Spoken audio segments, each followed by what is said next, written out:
There's another aspect to your mental game of bodybuilding that nobody talks about. When you entered bodybuilding, it was a tiny fringe subculture. It seems like, in addition to your vision building your body that no one had ever seen one like before you, people did not know about bodybuilding. It's like with Bruce Lee, people didn't know about martial arts before Bruce Lee. Right. What was interesting about it is, and I talk a lot about that in my book, Be Useful, is, sell, sell, sell. One of the important things is to really communicate and to make everyone become part of it. Because if you don't really sell your sport well, and if it isn't a popular sport, there's never a chance to make money in it. And so it was very important to me that I get the sport to that level. Now, when I started out, I thought it was at that level. Because when I looked at Joe Weider's magazines and I saw the International Federation of Bodybuilding, and I read about, all these bodybuilders from all over the world that are training these training principles. And, I saw bodybuilders running around with surfboards under their arms and with the older girls around them. I saw them being in movies and doing, We Don't Make Waves and all those things that Dave Draper did, or the Hercules movies that Steve Reeves and Reg Park did, or that Brad Harris did, Kommissar X, which is a cop show in Germany, and he's a bodybuilding champion. So all those bodybuilders who are working and doing it, this is really huge. This is like equivalent to golf or the tennis. But then when I came to America, I realized that the magazine that Joe Weider published, the Muscle and Fitness and Flex and all those magazines, that it was exaggerated, that it was kind of like a takeoff the Charles Atlas kind of ads, where you kind of like, you're skinny and you're lying down the beach, someone kicks sand in your face, you don't know what to do, that they grab your girlfriend and they take her away and you're like an idiot sitting there, you can defend yourself and all of this stuff. So you say to yourself, okay, I got to go and train. So you get a hold of this Charles Atlas kind of courses, and within a few months, next summer comes around the corner. Next summer, no one is going to do that to me again, right? And then, of course, there's exactly the same situation happening again. And now you punch the guy out, you take the girl, and you're the victor. So this is what Joe Weider did with his magazines.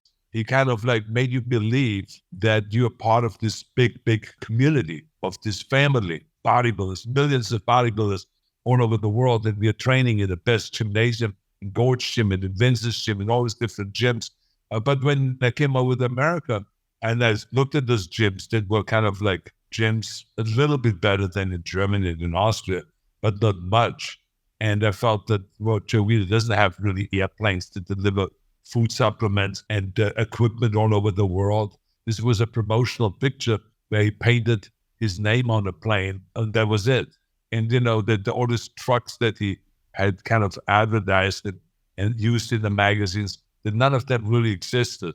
That, his stuff was delivered by the post office or by other delivery services. So it was like totally made up fantasy stuff that I bought in as a kid. And then when I came over here, I realized that is not the case. And that bodybuilding was actually not popular here. Not that it had a terrible reputation, but no one really knew that in the beginning, people always asked us, wow, look at the body that you have. Look at those muscles. What are you a wrestler?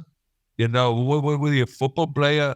And so they would just guess, every kind of a sport other than bodybuilding. And so I said to myself, I think we have to change that. So all of a sudden, my vision and my goals expanded.